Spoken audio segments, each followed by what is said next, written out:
The Argentine foreign minister is in London. He's pressing the case that Britain should negotiate away the sovereignty of the Falklands, saying it's a colonial hangover. You're here to rebut that. Why do you think he's wrong?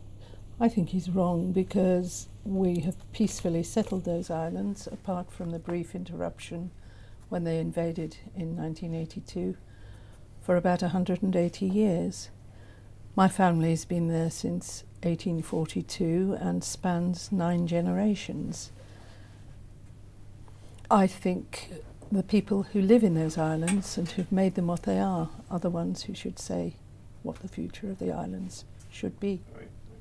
But the Argentine government says that you are essentially planted in the island, and therefore your views do not have legitimate standing in international law.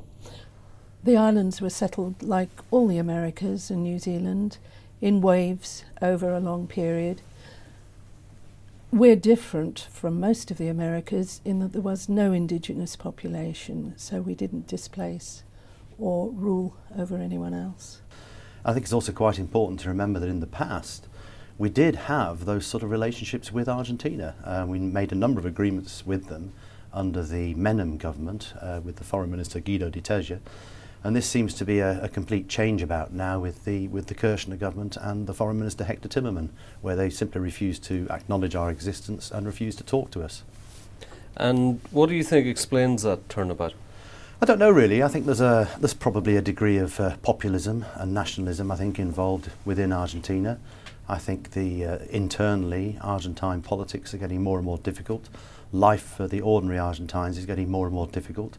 I think there is a large degree of dissatisfaction with their own government, and it's very handy to use the Falklands as a convenient distraction. Jan, you were supposed to meet with William Hague while he was meeting with Mr. Timmerman.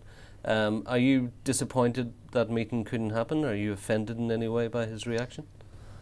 Disappointed, not surprised or offended. I'm sure we'll have an opportunity at some distant point in the future. So you don't take it as the snub that it was intended to be?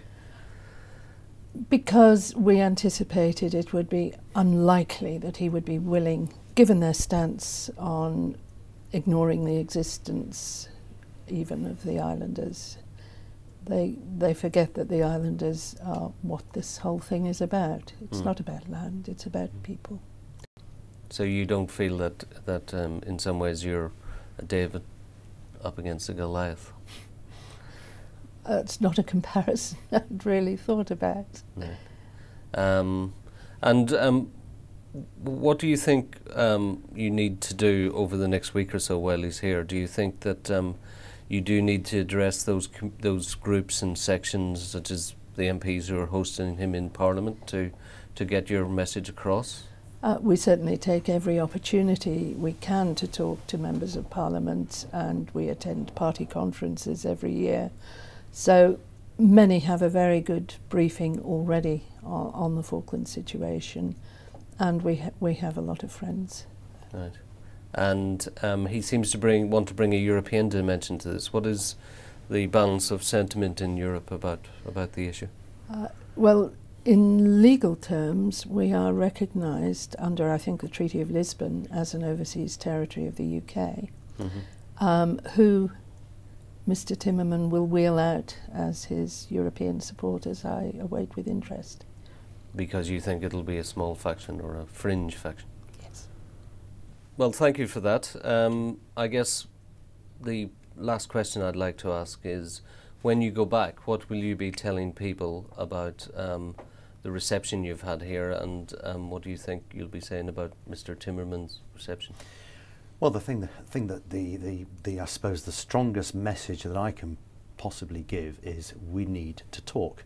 Now, the Argentine government says it wants to talk.